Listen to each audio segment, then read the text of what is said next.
talk about how we can get past plastic. But first, how do we get there? What is the path to plastic in our lives?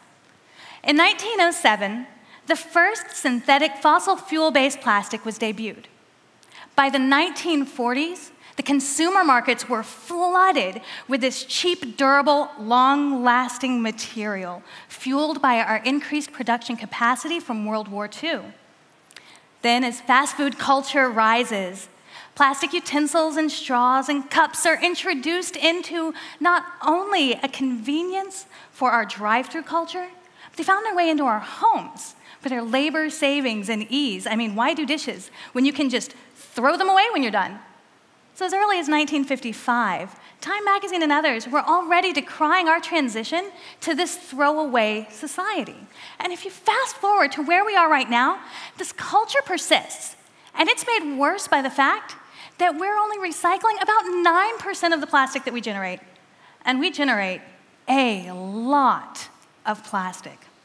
About 300 million metric tons every year. And worse, about 8 million tons of that plastic end up in our ocean. Now, once they're those plastics, they start breaking down, they form microplastics, and they enter our food stream when they're eaten by animals.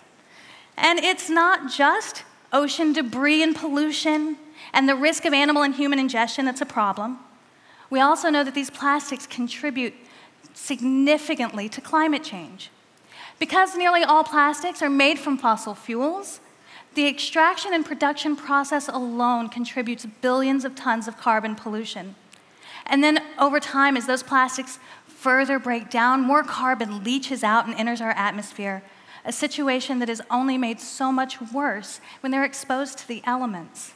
It is consumer demand that continues to drive this problem.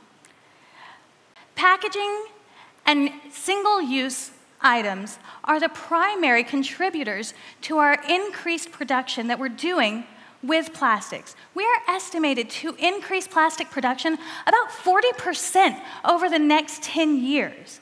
And we are already on course to seeing an ocean that has more plastic in it than fish.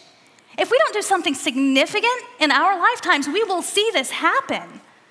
So how might we make that change? How can we turn the tide? And I present to you the plastic straw. Okay, I hear a little chuckle.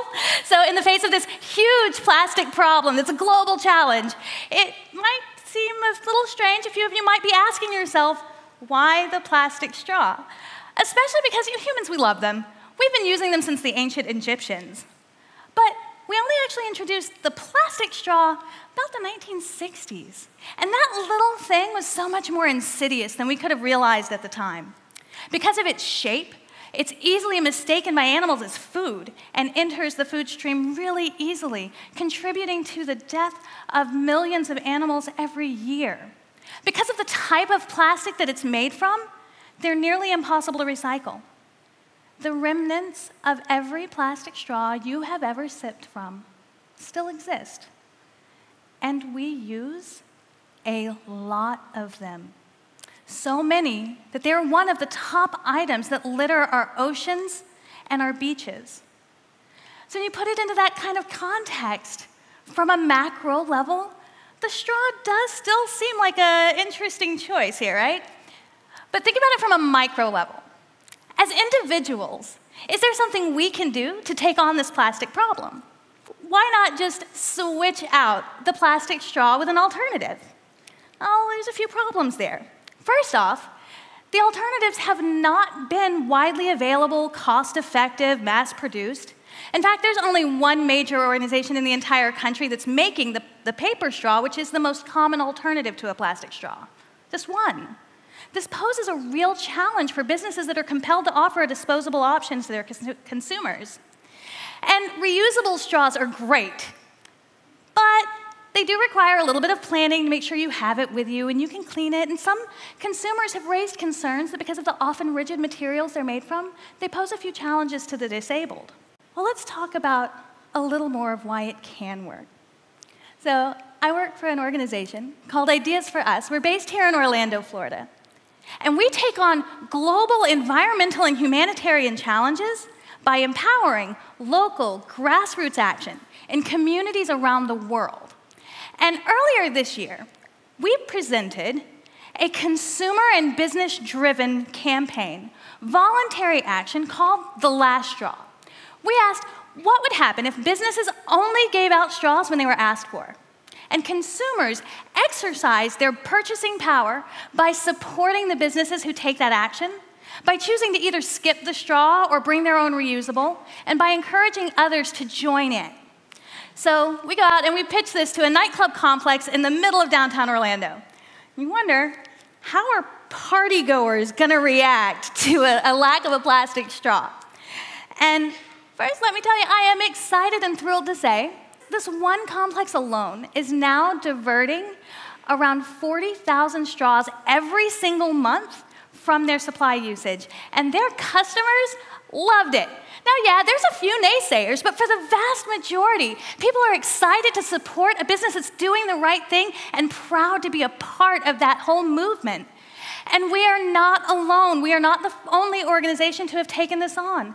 Since the plastic straw was propelled into the environmental spotlight in 2016, organizations around the world, consumers around the world, have risen up and demanded to take action. And through their collective effort and engagement, they have created not only a shift in the conversation around straws and around single-use plastics, but they've actually created an entire marketplace and moved an entire industry.